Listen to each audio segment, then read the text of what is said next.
Ngayong araw nga po pala, ipangalawang araw na bakasyon ni nanay. Nagluto lang po ako ng tinola at hindi po pwedeng walang sabaw ang uulamin ng aming bossing gamay. At yan guys, sinimulan ko nga po kanina sa pagluluto nitong sinangag dahil medyo naparami ata ang aking niluto kagabing kanin. Kaya ayun, wala pong kumain, hindi ko nga po naalala na wala pala dito si nanay, kaya no choice tayo, kailangan nating sangagin. Medyo tanghali na po pala akong gumising ngayon kasi kagabi late na rin kaming natulog dahil ang aming little bossing talagang naglaro pa siya dahil may mga bisita po kami kagabi, kaya hindi namin maiwasang magtunga nga doon sa labas, doon sa may maraming tao. Kaya ayun, heto tayo guys, late na tayong naglinis ng ating bahay. Halos sabay na nga po kami ni Yayam na gumising yan, pero buti na lang nandun sila sa labas at tamang joyride at bumili na rin sila guys ng ibang kakailanganin dito sa aming pagluluto ngayong araw. Salamat naman at hindi nga po nagtagal, ganun lang po talaga yan. Pagka aalis sila mamaya kunti, matagal na yung 30 minutes or to 45 minutes ang kanilang pamamasyali, talagang bumabalik din yan. Dahil pagka itong si Yayam ang nang-aya guys, talagang hindi ka pwedeng makakahindi dahil hihilahin kanya, ganun siya.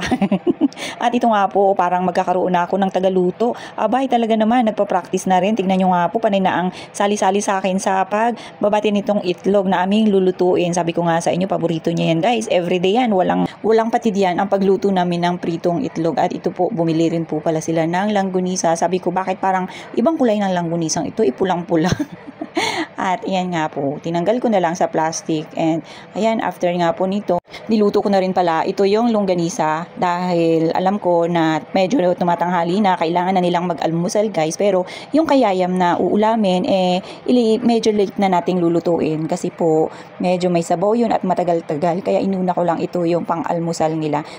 Pagkaganyan guys, nagpapapak lang yan si Yayam ng itlog, ng langgunisa, tamang ganun lang, sabay inulag tubig o diba, busog na siya, pero sinusundan po namin yan kaagad ng kanin. Yun nga po, sabi ko sa inyo guys, after nung pagluto ko ng mga mabilisang lutuin lang, ayan, pagluluto na natin ito. Little boss ng kanyang ulam, hindi po pwedeng hindi siya kakain ng kanin, baka manghina. At yan nga po, hindi na ako kumuha ng papaya dyan kasi nakaraan sila nanay nagluto rin ng tinolang manok.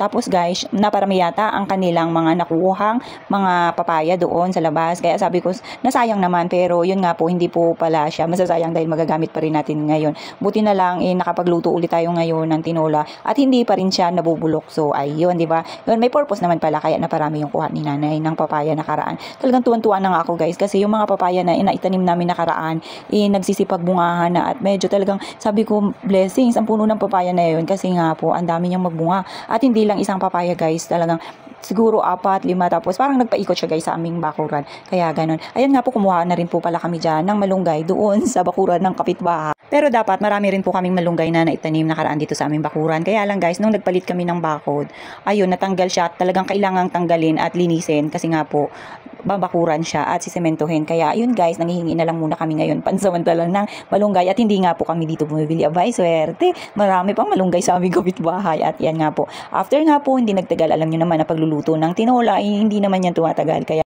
after ko nga po matikman ito, nagprepare na po ako ng pagkain ng ating bulinggit para naman makakain na rin dahil medyo tanghali na. So paano ba yan guys? Kita guys ulit sa susunod na video.